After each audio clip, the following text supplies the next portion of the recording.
چیت ممکن ہے، بات چیت شرائط پر منحصر ہوگی۔ امریکی صدر ڈونلڈ ٹرمپ کا پھر یو ٹرن، جنگ کی ذمہ داری سے بچنے کی کوشش، ساری ذمہ داری مذاکرات کار اسٹیو وٹکوف اپنے داماد جیرڈ کشنر اور وزیر جنگ پیٹ ہیگس پر ڈال دی۔ کہا کہ ایران کے بارے میں صورتحال بہت تیزی سے پوائنٹ آف نو ریٹرن پر پہنچی۔ امریکی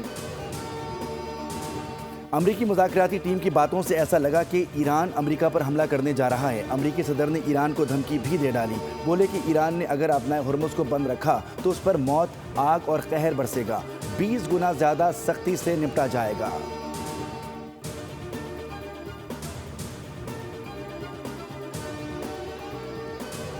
عاشور سے محبت کرنے والی قوم کو دھمکیوں سے ڈرایا نہیں جا سکتا۔ ایرانی سپریم لیڈر کے سینئر مشیر علی لاریجانی کا ٹرمپ کی دھمکیوں پر سخت رد عمل۔ کہا کہ پہلے بھی ایسے دعوے کرنے والے ناکام ہوئے۔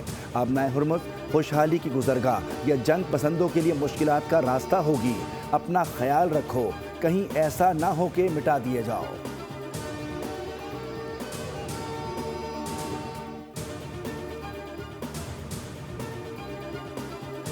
پاسداران انقلاب کی اسرائیل اور امریکی اہداف پر حملوں کی 35ویں لہر۔ پاسداران انقلاب کے مطابق تازہ حملوں میں فرا، حمات، خیبر اور قدر میزائل استعمال کیے گئے۔ خلیج کے اطراف اسرائیلی اور امریکی اڈوں کو نشانہ بنایا گیا۔ اسرائیلی فوج کی اپنے شہریوں کو پناہ لینے کی ہدایت۔ امریکہ اسرائیل کے ایران پر حملے بھی جاری۔ تہران، اصفہان، تبریز اور کارگ میں دھماکے، دفاتر کی کھڑکیاں اور دروازے لرز اٹھے۔ گورنر اصفہان کا دفتر، یونیسکو کے عالمی ثقافتی ورثے اور قدیم شاہی محل میں بھی دھماکے، ان کو نشانہ بنایا گیا۔ اصفہان میں دھماکے ایران کی نیوکلیئر سائٹس کے قریب ہوئے۔ بین الاقوامی ایٹمی ایجنسی نے دعویٰ کیا ہے کہ ایران میں افزودہ یورینیم کے ذخائر محفوظ ہیں۔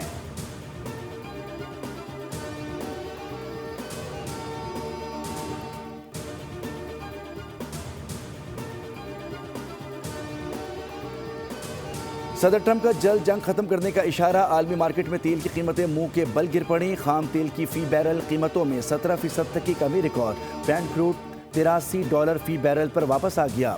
امریکی خام تیل کی WTI $78 فی بیرل ہو گیا۔ کیا پاکستان میں بھی تیل کی قیمت کم ہوگی؟ عوام کی نظریں وزیر اعظم پر۔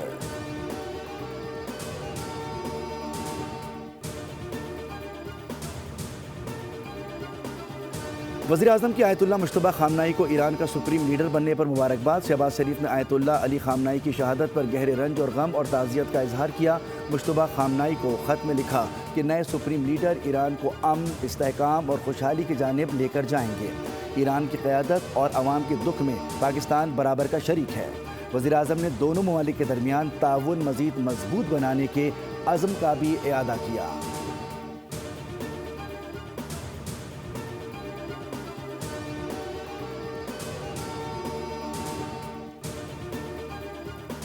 تہران میں مجتبیٰ خامنہئی کے حق میں نکالی گئی ریلی کے قریب اسرائیل اور امریکہ کا فضائی حملہ۔ ایرانی عوام خوفزدہ نہ ہوئے، اللہ اکبر کے نعرے، مرگ بر امریکہ اور اسرائیل کے نعرے لگاتے رہے۔ نئی ایرانی قیادت سے والہانہ محبت کا اظہار بھی کیا۔ ایرانی ٹی وی اینکر بھی انتہائی پرسکون رہا۔ اور پاکستان اور بنگلہ دیش 3 میچز پر مشتمل سیریز کے پہلے ون ڈے میں آج مد مقابل ہوں گے۔ ڈھاکہ کے شیر بنگلہ اسٹیڈیم میں ڈے نائٹ ٹاکرا پاکستانی وقت کے مطابق دوپہر 1:15 پر شروع ہوگا۔ دونوں ٹیموں کے کپتانوں نے سیریز کی چمچماتی ٹرافی کی رونمائی کر دی۔ اوپنر صاحبزادہ فرحان پاکستان کی جانب سے ون ڈے ڈیبیو کریں گے۔ جوان بیٹر شامل حسین اور ماں صداقت کو بھی پلئنگ 11 میں شامل کرنے کا امکان ہے۔